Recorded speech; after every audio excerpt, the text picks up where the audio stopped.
nilikuwa nategemea SHA, sina mahali ya kupeleka. Huku mgomo wa hudumu wa afya ukiendelea kote nchini, huduma za matibabu katika kaunti ya Turkana zimezidi kutatizika. Katika hospitali ya rufaa ya Lodwar ambayo inategemewa na wagonjwa wa kaunti hiyo pamoja na wagonjwa kutoka nchi jirani kama vile Uganda, Sudan Kusini na Ethiopia, wagonjwa wengi wamesalia bila kupata matibabu.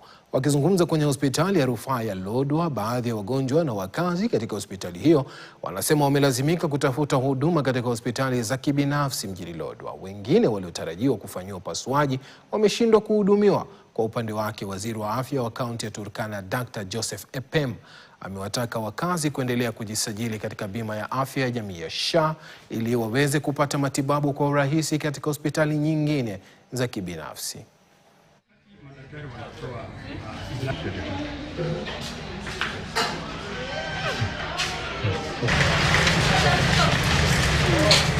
Nimekuja hapa kwa sababu ya dadangu ambaye aliadmitiwa Ijumaa iliyopita na akawa anaugua ugonjwa wa TB, na kulingana na hali yake imezidi kuwa mbaya, na nikaambiwa na madaktari leo inafaa ahamishwe apelekwe kwenye chumba cha wagonjwa mahututi ama ICU.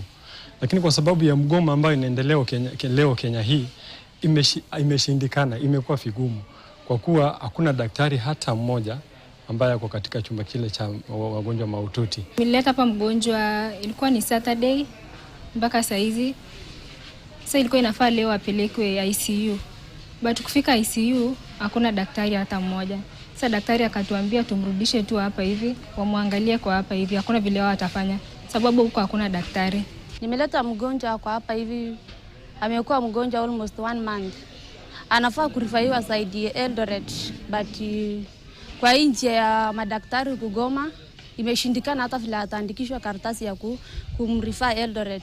Sasa mgonjwa kwa hali hatarini. Madaktari ndio guso wetu, ndio wanaweza kutusaidia. Wapewa haki yao, maana haki yao ndio wanadai.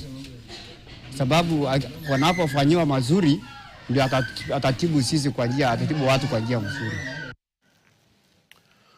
Huduma za matibabu katika hospitali ya rufaa